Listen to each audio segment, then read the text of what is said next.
함께 하는 나눌 말씀을 찾아보도록 합니다. 우리 사도행전입니다. 사도행전 4장 1절부터 22절까지 말씀입니다.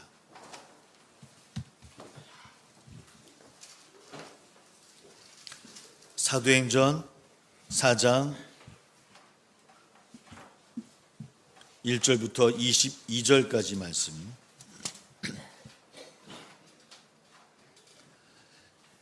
우리 같이 함께 봉독하도록 합니다. 시작. 사도들이 백성에게 말할 때 제사장들과 성전 맡은 자와 사두개인들이 이르러 예수 안에 죽은 자의 부활이 있다고 백성을 가르치고 전함을 싫어하여 그들을 잡음에 날이 이미 저물었으므로 이튿날까지 가두었으나 말씀을 들은 사람 중에 믿는 자가 많으니 남자의 수가 약 5천이나 되었더라. 이튿날 관리들과 장로들과 서기관들이 예루살렘에 모였는데 대제사장 안나스와 가야바와 요한과 알렉산더와 및 대제사장의 문중이 다 참여하여 사도들을 가운데 세우고 묻되 너희가 무슨 권세와 누구의 이름으로 이 일을 행하였느냐. 이에 베드로가 성령이 충만하여 이르되 백성의 관리들과 장로들아, 만일 병자에게 행한 착한 일에 대하여 이 사람이 어떻게 구원을 받았느냐고 오늘 우리에게 질문한다면 너희와 모든 이스라엘 백성들은 알라. 너희가 십자가에 못 박고 하나님이 죽은 자 가운데서 살리신 나사렛 예수 그리스도의 이름으로 이 사람이 건강하게 되어 너희 앞에 섰느니라. 이 예수는 너희의 건축자들의 버린 돌로서 집 모퉁이의 머릿돌이 되었느니라. 다른 이로서는 구원을 받을 수 없나니 천하 사람 중에 구원을 받을 만한 다른 이름을 우리에게 주신 일이 없음이라 하였더라. 그들이 베드로와 요한이 담대하게 말함을 보고 그들을 본래 학문 없는 범인으로 알았다가 이상히 여기며 또 전에 예수와 함께 있던 줄로 알고 또 병 나은 사람이 그들과 함께 서 있는 것을 보고 비난할 말이 없는지라. 명하여 공회에서 나가라 하고 서로 의논하여 이르되 이 사람들을 어떻게 할까. 그들로 말미암아 유명한 표적 나타난 것이 예루살렘에 사는 모든 사람에게 알려졌으니 우리도 부인할 수 없는지라.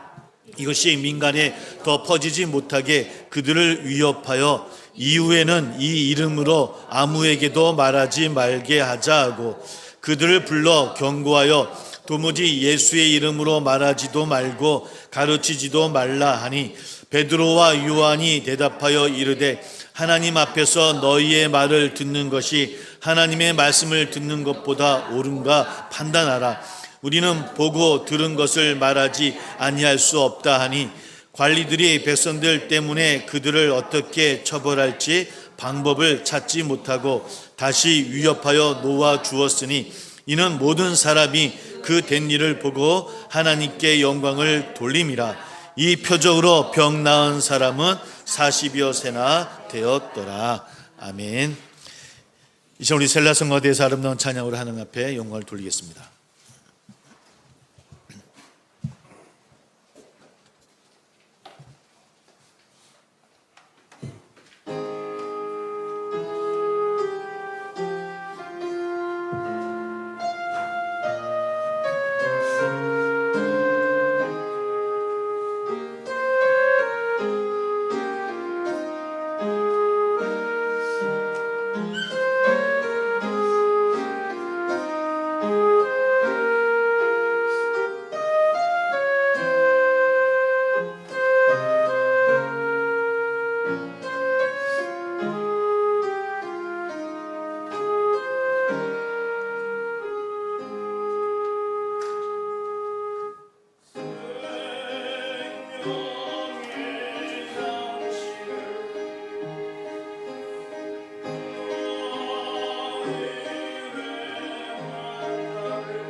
아멘.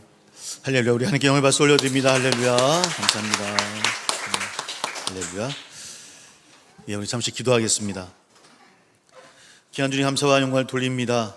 한 정도 주의 뜻 가운데 인도하여 주신 주님, 오늘도 사모하는 마음으로 나와 예배하는 우리 사랑하는 세상의 성도님들을 기억해 주시고 이 예배를 통해 하나님 음성 들으며 더 나아가는 우리 되기를 소망합니다. 힘들고 어려운 삶 가운데서도 주의 뜻 따르고자 한 발짝 한 발짝 나아가는 우리 성도님들의 그 발자국을 기억하여 주셔서 내가 너와 함께 하겠노라는 그 말씀 우리에게 힘이 되어지고 그 힘이 우리 삶 가운데 좋은 열매로 맺어질 수 있도록 함께하여 주옵소서. 그 능력으로 세상을 살게 해주시고 그러므로 삶 가운데서 하나님의 놀라운 열매를 우리가 체험하며 바라보며 나가는 우리 될 수 있도록 하나님이여 함께하여 주옵소서. 혹여나 그 가운데서도 눈물로 기도하는 기도 제목이 있는 줄 압니다. 육신의 아픔으로 가슴을 치며 눈물로 기도하는 그 기도의 제목도 있는 줄 압니다. 하나님이여 위로하여 주옵시고 함께하여 주옵시고 할 수 있거든 나음과 치움과 회복의 일들이 우리 가운데 일어날 수 있도록 함께하여 주옵소서. 우리도 이렇게 사모하고 소망하는 마음으로 예배하고 있습니다. 하나님 우리의 모든 것들을 우리의 마음들을 주님이여 받아 주옵소서. 오늘 주님 앞에 귀한 예물로 드려진 손길이 있는 줄 압니다. 하나님 흡양해 주시고 더 충만한 삶으로 허락하여 주옵소서. 보이지 않는 곳에서 교회와 성도님들을 위해 헌신하며 기도하는 귀한 기도의 제목도 있는 줄 압니다. 하나님 함께하여 주셔서 베풀며 나누는 귀한 복도 허락하여 주옵소서. 말씀 가운데 은혜 허락하여 주옵시고 오직 주님만이 영광받아 주옵소서. 예수님의 이름으로 감사하며 기도하옵나이다. 아멘. 우리 서로 한번 인사 나누겠습니다. 예수의 이름밖에는 없습니다. 그래서 인사 나눕니다. 예수의 이름밖에는 없습니다. 예수의 이름으로만 나아가는 우리 모두가 다 되기를 주의 이름으로 소망합니다. 황사로 인해서 굉장히 힘들었었는데 그래도 비가 좀 씻겨 내리는 것 같아서 좋습니다. 우리 5월 중순까지 황사가 이어진다고 합니다. 늘 건강으로 함께 하시는 되기를 바라겠고요. 그리고 우리 동엽이가 말년 휴가 이번 주 토요일 날 제대라고 합니다. 우리 아까 어느 분이 빨리 지나갔다 하지만 본인들은 안 그랬을 것 같아요. 예, 고생했고 수고했고 또 축하의 말을 대신 전합니다. 오늘 말씀 함께 나눕니다. 우리 사도행전 4장 1절로 22절의 말씀, 또 교회력의 말씀으로 함께 공유하며 함께 나아갑니다. 오늘 베드로와 요한이 갈릴리 어부 출신이었습니다. 예수와 함께 했던 그런 모습이었고 지난주에 사건을 통해서 또 말씀을 전했던 베드로의 이야기도 함께 나눴습니다. 그런 일 때문에 아마 오늘 불온한 죄인으로 신문을 받고 있는 내용을 함께 읽었습니다. 이유는 그렇습니다. 지난주 성전 미문에서 장애인을 치유했던 사건 이후에 그들이 전했던 부활하신 주님의 그 이야기 때문에 그 산헤드린에서 신문을 받게 되어진 겁니다. 그들은 부활을 가르침이 싫었고 두려워하는 무리들이 베드로와 요한을 잡아왔고 그리고 그 다음날 아침에 이제 신문하게 되어집니다. 그들 앞에는 당시 모든 권력을 손안에 쥐고 있던 유대 교권주의자들 산헤드린들이 앉아 있습니다. 마치 예수님께서 빌라도 앞에 섰던 그 법정을 떠오르게 하는 장면이기도 합니다. 그러나 여러분 베드로는 누구였습니까? 예수를 모른다라고 3번이나 부인했던 몇 주 전과는 달리 예수 부활의 성령이 붙잡혀서 완전히 다른 새로운 목소리를 내는 베드로를 우리는 만납니다. 부활의 주님을 경험한 베드로는 완전히 다른 사람으로 변해서 담대하게 전하는 말씀이 오늘 우리가 함께 읽었던 본문의 내용입니다. 12절입니다. 우리 같이 다시 한번 함께 읽었으면 좋겠습니다. 12절 같이 시작. 다른 이로서는 구원을 받을 수 없나니 천하 사람 중에 구원을 받을 만한 다른 이름을 우리에게 주신 일이 없음이라 하였더라. 물론 예수님의 십자가와 죽으심과 부활 이전에도 베드로는 주님의 제자였습니다. 또 제자였으니 예수님을 따랐던 사람이었고요. 또 주는 살아계신 하나님의 아들이시고 그리스도이시다라고 고백했던 수제자였으니 누구보다도 예수님을 잘 알던 그런 사람이었을 것입니다. 그러나 부활의 주님을 경험한 후에 베드로에게 그분은 더욱더 분명하게 오늘 고백되어지고 있습니다. 예수 그리스도 외에 천하의 구원을 받을 이름은 없다라는 겁니다. 예수 이름 밖에는 없다라고 그는 고백하고 있습니다. 사랑하는 성도 여러분, 이 고백이 바로 기독교 즉 개신교의 신앙의 근간이고 우리의 고백임을 믿고 확신하기를 주의 이름으로 소망합니다. 예수 그리스도의 이름 외에는 그 어떤 것으로도 구원의 길은 없습니다. 우리는 그리스도인입니다. 바로 그 이름으로 불리워지는 사람들이고 또 공동체입니다. 그 이름 아래 존재하고 있고 그 이름과 함께 존재하는 이들임을 우리는 드러내는 사람들이 바로 그리스도인입니다. 우리는 예수 그리스도 안에 또 그리고 예수 그리스도와 함께 살아가는 사람들, 바로 그 사람들이 그리스도인입니다. 왜 그렇습니까? 그 이름 외에는 구원할 이가 없기 때문입니다. 그것이 기독교인의 바로 우리들의 신앙 고백임을 다시 한번 깨닫는 우리 되기를 주의 이름으로 소망합니다. 그러함에도 불구하고 근래에 들어서 우리의 구원관을 흔들리는 많은 시도들이 있음도 우리는 잘 알고 있습니다. 그래서 한번 그 구원관들을 살펴볼 필요가 있겠다 싶어서 예수 이름 외에는 구원이 없다라는 우리의 고백 가운데 우리를 흔들려는 것들이 무엇이 있는가를 한번 함께 생각해 봐야 되겠다는 생각을 해보았습니다. 오늘 베드로의 선포, 즉 우리의 고백을 사실은 종교가 없는 분들, 신앙이 없는 분들이겠죠. 또는 타종교를 믿는 사람들이 아마 듣기 좋아하지는 않을 것 같습니다. 왜 그렇습니까? 예수 외에는 구원할 이름이 없기 때문에 좀 배타적으로 들리는 분명 그러한 모습은 분명히 있습니다. 같은 기독교로 분류되고 있는 로마 카톨릭이 좀 다른데 한번 이렇게 설명해 봅니다. 그들은 평상시 거의 드러내놓고 사실 전도를 잘 안 하죠. 그 이면에는 예수님을 믿지 않아도 구원받을 가능성이 있다는 생각들이 어느 정도 깔려 있습니다. 로마 가톨릭 신학자인 칼 라너라는 분에 의하면 이렇게 이야기합니다. 모든 인간은 그리스도를 알든지 모르든지 이미 하나님의 은총 가운데 있다라고 이야기하면서요. 그래서 태어나서 한 번도 복음을 듣지 못한 사람이라도 구원의 가능성이 없지 않다라고 그 칼 라너는 이야기합니다. 이런 생각을 가진 로마 가톨릭은 그래서 우리 예수 이름밖에 없다라고 하는 우리 기독교보다는 좀 더 포용적입니다. 그들은 타 종교인을 정죄하거나 당장 개종하려 하기보다는 일단은 사실은 포용적이기 때문에 일단 대화하려는 자세는 분명히 있습니다. 그러므로 개신교보다 이미 다른 사람, 그러니까 종교가 없는 분들의 입장에서는 더 좋게 보일 수도 있겠다 생각이 들지요. 근데 만약에 교회를 다니지 않고 심지어 예수님을 믿지 않아도 구원받을 수 있다고 한다면, 그것이 사실이라고 한다면 굳이 사람들을 번거롭게 성당이나 교회에 나오라고 할 필요가 있을까라는 생각도 해보게 되어지죠. 그래서 실은 로마 가톨릭도 예수 그리스도의 절대성을 절대 포기한 것은 아닙니다. 그들이 갖고 있는 생각들은 무슨 말인가 하면 사람이 설령 다른 종교를 통해 구원받을 가능성이 혹 있다 하더라도 매우 희박하다라는 겁니다. 그러니까 그들에게도 구원이 있기는 있는데 그 길이 좁고 어렵다는 겁니다.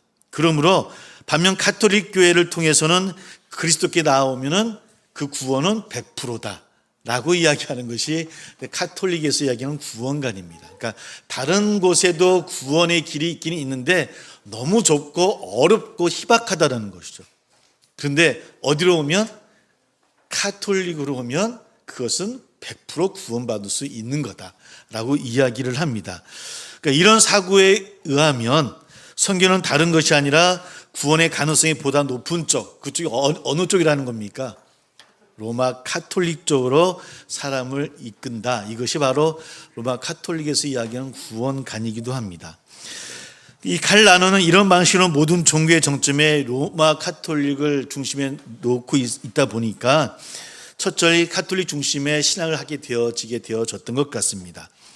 그 중심을 잃지 않으면서 요즘도 그래서 다른 종교에도 포용적으로 안으려고 하지만 사실은 이 모습이 지혜로운 것 같기도 하고, 물론 우리가 또 생각해 보아야 될 포교의 방식도 있기는 합니다. 그러나 정말 정당한 선교 방식인가? 올 오브 나싱이라고 이야기를 하는데요. 구원을 선포하는 우리에게 매우 비겁한 선교 방식처럼 들리는 것은 어찌할 수 없는 것 같습니다. 로마 가톨릭이 그런 구원관을 갖고 있다고 한다면 요즘 우리의 구원관을 가장 많이 흔드는 것이 무엇인가 하면 바로 다원주의입니다. 다원주의라고 하는 것을 한 번쯤은 한번 들어보셨을 것 같아요. 다원주의라는 무슨 얘기냐면 모든 종교마다 구원이 있다라고 외치는 주의입니다. 우리 기독교는 누구의 이름밖에 없다고요? 예수의 이름 외에는 구원이 없다라고 하는 것이 우리의 주장이라고 한다면 이 다원주의 분들은 모든 종교에 구원이 있다라는 겁니다. 기독교를 믿든 불교를 믿든 이슬람이든 구원이 있다라고 그들이 이야기합니다. 그러면 굳이 선교할 필요가 있겠습니까? 없겠습니까? 없죠. 모든 것에 다 구원이 있으니까요. 이슬람이든 불교든 무교든 각자의 신념에 충실하라고만 권고하는 것이 그들의 선교 방식입니다. 모든 종교가 출발점은 달라도 결국은 하나의 산 정상에 오르게 되어지고 다 구원을 받을 수 있다라고 얘기하고 있다라고 하는 것이죠. 그래서 오늘 우리가 함께 읽었던 말씀, 다른 이로서는 구원을 받을 수 없나니라는 이 말씀을 어떻게 그들은 해석하냐면 진짜 사실의 언어가 아니라 고백의 언어다라고 그들은 해석합니다. 무슨 뜻인가 하면 이렇게 한번 예를 들어보겠습니다. 제가 가정에서 저에게 아내가 있습니다. 저 아내에게 당신은 세상에서 가장 아름다워요 라고 제가 고백을 합니다. 매일 합니다. 믿으십니까? 네, 합니다. 그렇다면 너는 당신 가장 아름답다는 저의 고백이 이렇게 얘기하면 오해할 수 있는데 정말 그 아름다운 아내, 정말 세상에 가장 아름답다는 이야기일까요? 제가 좀 그럴 수 있겠죠. 물론 저도 제 마음속에 더 이쁘고 더 아름다운 여인들이 있다는 걸 알고 있습니다. 그런데 불구하고 저희 아내에게 제가 가장 아름답습니다라고 고백하는 이유는 어떤 고백일까요? 사랑의 고백이에요. 그러니까 사실적인 고백이 아니라 사랑의 고백이에요. 그죠? 그런 의미라고 하는 겁니다. 지금 그들이 오늘 함께 읽었던 4장 12절의 말씀을 이해하기는 바로 예수 외에는 없다는 고백은 실제적인 언어가 아니라 고백의 언어다라고 그들은 얘기하고 있더라고 하는 것이죠. 그러니까 오직 예수라는 이 말, 초기 기독교가 절제절명의 위기 속에서도 강력한 결속력을 유지하기 위해서 예수 그리스도 중심으로 뭉치려고 했던 그들의 고백의 언어다. 참 좋은 해석이고 참 그렇게 해석할 수도 있겠다는 생각을 해보기는 합니다. 이들이 이 고백이 그들의 주장이라고 하는 것이죠. 사랑하는 성도 여러분, 정말 그것이 사실일까요? 이것이 정말 사실적인 언어, 사실적인 고백이 아니라 그저 고백의 언어일까요? 오늘 말씀은 지난주에 우리가 살펴본 대로 우리 베드로의 두 번째 설교 직후에 일어난 사건입니다. 그날 베드로는 성전 미문 앞에서 걷지 못하는 장애인을 치유했습니다.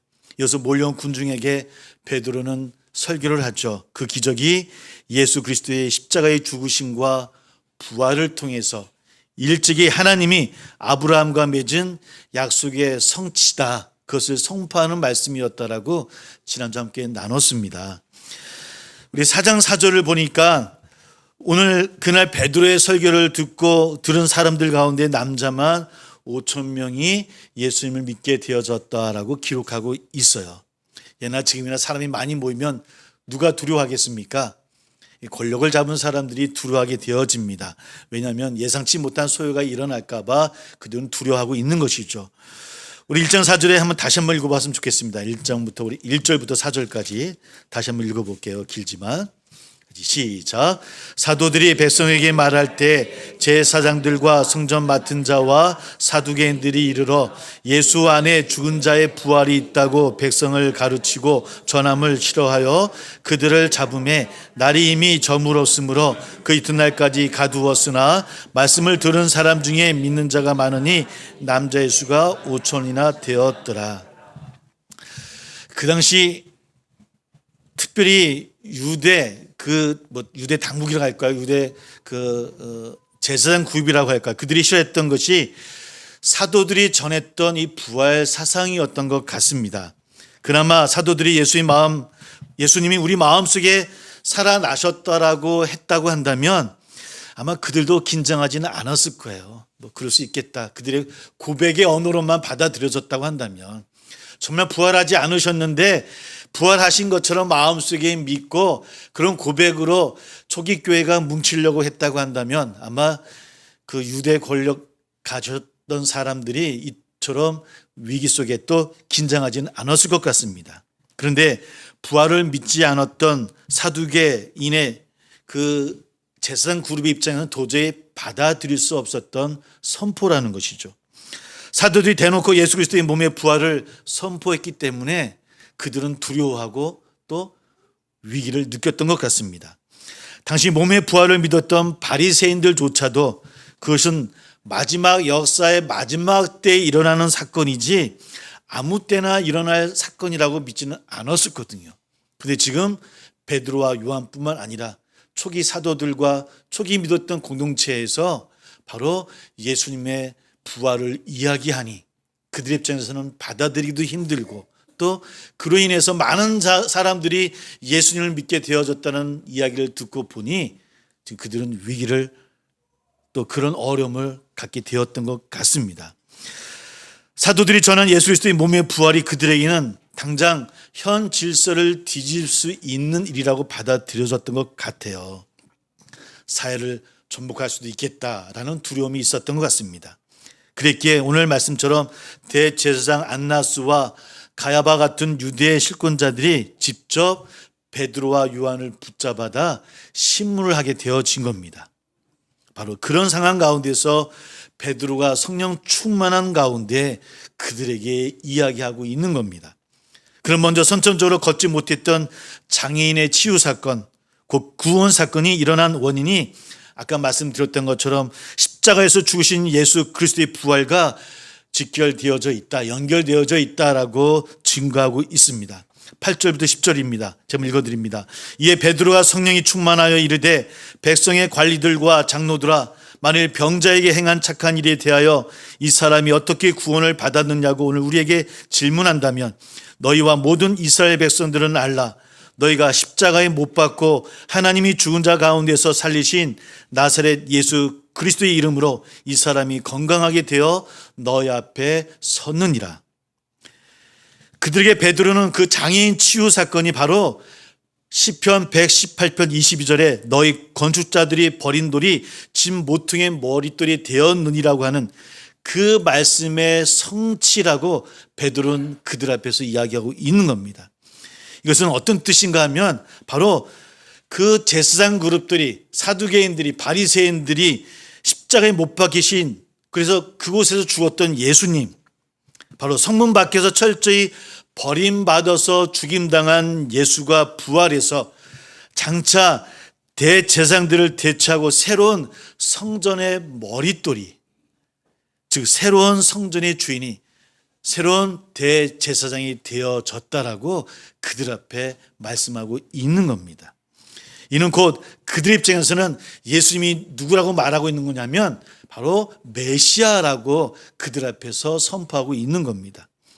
그래서 일찍이 메시아의 때 걷지 못하는 자들이 걷게 될 것이라고 이야기했던 구약의 그 예언의 말씀들이 성전 민문 앞에 선천적으로 걷지 못했던 그 장애인의 치유를 통해서 분명하게 메시아가 오심의 역사가 표적으로 성취된 사건이다라고 오늘 베드로는 그들 앞에서 선포하고 담대하게 이야기하고 있습니다. 그렇게 예수 그리스도의 십자가의 죽으심과 부활을 통해 예수님이 온 세상에 성전이 되어지시는 바로 하나님 나라의 시작이 되어졌다라는 그 말씀이 우리가 함께 읽은 본문의 말씀의 이유입니다. 이후에 베드로는 어쩌면 그 이야기의 결론인 4장 12절의 말씀을 오늘 우리에게 전하고 있는 겁니다. 원래 4장 12절의 말씀의 원문에는 그러므로라고는 접소가 있는데 좀 빠진 것이 좀 아쉽습니다. 이렇게 읽어드립니다. 그러므로는 왜 그러므라고 이야기한 겁니까? 예수님의 사건이, 십자가의 사건이, 또 부활하신 사건이 메시아의 사건이고 구약에 예언한 그 이적의 이야기들이 성취된 사건이라고 하는 겁니다. 그러므로 다른 이로서는 구원을 받을 수 없나니 천하 사람 중에 구원을 받을 만한 다른 이름을 우리에게 주신 일이 없습니다라고 오늘 베드로는 그들 앞에서 담대하게 선포하고 있는 겁니다. 사랑하는 성도 여러분, 그러므로 오늘 읽은 12절에 강조하는 것은 이 치유 사건이 오직 예수 그리스도의 십자가의 죽음과 부활을 통해서 이루어진 하나님 나라의 구원의 표적이라고 하는 것. 그러므로 그 이름 외에는 구원이 없다라고 하는 것. 이것이 그들에게 선포되어지는 말씀이자 곧 우리에게도 선포되어지는 말씀이고 우리의 고백이 되어져야 됨을 여러분 믿으시고 확신하는 저나 우리 되기를 주의 이름으로 소망합니다. 여러분, 구원은 전적으로 하나님의 영역입니다. 그 하나님의 구원의 일찍이 아브라함의 약속을 통해서 우리에게 전승되어졌고요. 마침내 예수 그리스도의 십자가의 죽으심과 부활을 통해서 신실하게 성취되어졌다라고 하는 것입니다. 오늘 그 말씀을 이 베드로의 사건을 통해서 우리에게 전해줍니다. 다시 한번 이렇게 요약을 해봅니다. 오늘 사도행전 4장 10절의 말씀은 오직 예수라는 그 고백은 고백의 언어만이 아니라 실제 우리 삶 가운데 우리 역사 가운데 일어난 사건이고 고백이라고 하는 것을 꼭 기억하고 믿으시기를 소망합니다.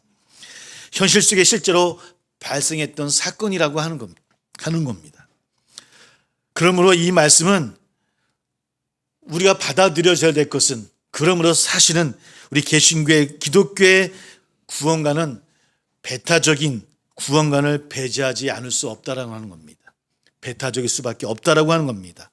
하나님은 당신의 구원 약속을 다른 누구도 아닌 오직 예수 그리스도의 십자가의 죽으심과 부활을 통해서만 성취하셨다라고 하는 겁니다.